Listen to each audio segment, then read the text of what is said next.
Il s'agit d'un guide destiné aux mélomanes intéressés par ces compositions musicales de l'art du contrepoint, harmonie, mélodie, rythme, structure compositionnelle, sonore. Ces musiques naissent en France, notamment à Paris au XIIIe siècle, dans les années 1180-1200 environ, et notamment à l'école de Notre-Dame de Paris. Puis se développent en Champagne au XIVe siècle, c'est l'Ars Nova, et en Italie, Trecento en italien. Puis dans les Flandres au XVe siècle, ce sont les polyphonies franco-flamandes.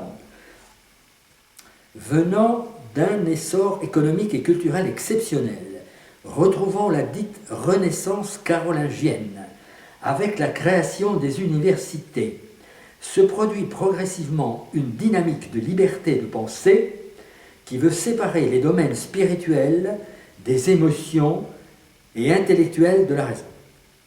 Les musiques polyphoniques ne servent plus, comme les musiques monodiques, dont elles dérivent directement, les textes anciens comme art d'ornementation, mais deviennent, comme la littérature en vers ou en prose religieuse ou laïque, un art avec ses propres consonances harmoniques.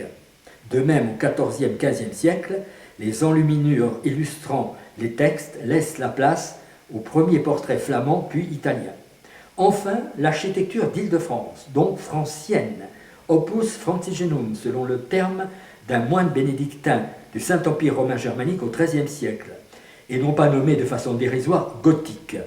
À la Renaissance, se libère des concepts romans dans un dynamisme de rythmicité architecturale tout à fait innovant.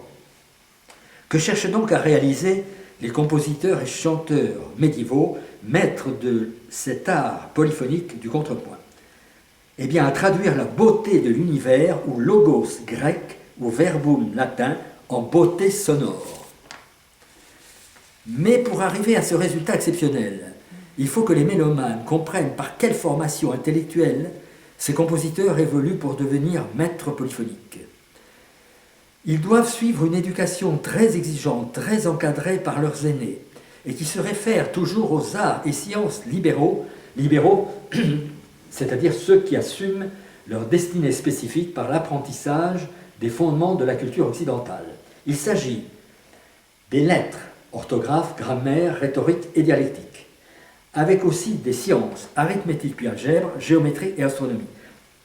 Ces bases remontent à l'éducation grecque, avant tout pythagoricienne, suivie par Platon et Aristote, et doivent permettre l'accès au monde musical réalisé par les savoirs théoriques et connaissances pratiques de la composition et de l'interprétation, donc de la musicologie et de la musique, vocale et aussi instrumentale.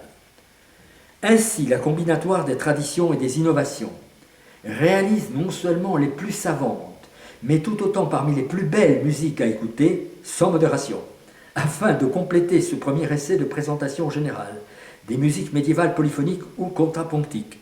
Suivront d'autres essais pour guider, ou mieux si possible, les mélomanes cultivés, et notamment sur les musiques franco-flamandes, puis sur les motets, quintessence même de l'art contrapunctique, et bien sûr, un quatrième concernant la Renaissance, source de toutes les évolutions ultérieures des musiques polyphoniques ou contrapunctiques de l'art musical occidental. Je termine en disant qu'un festival de musique médiévale polyphonique international parisien se trouve créé depuis 2014, notamment à la Sainte-Chapelle de Paris, et ce festival sera suivi évidemment par d'autres festivals annuels, à Notre-Dame de Paris évidemment, lieu emblématique, dans d'autres monuments médiévaux ou renaissants. Il y aura également des concerts avec des conférences des médiévistes de la Sorbonne, et enfin une encyclopédie numérique. Référence internet www.édition-armatan.fr. Merci de votre attention.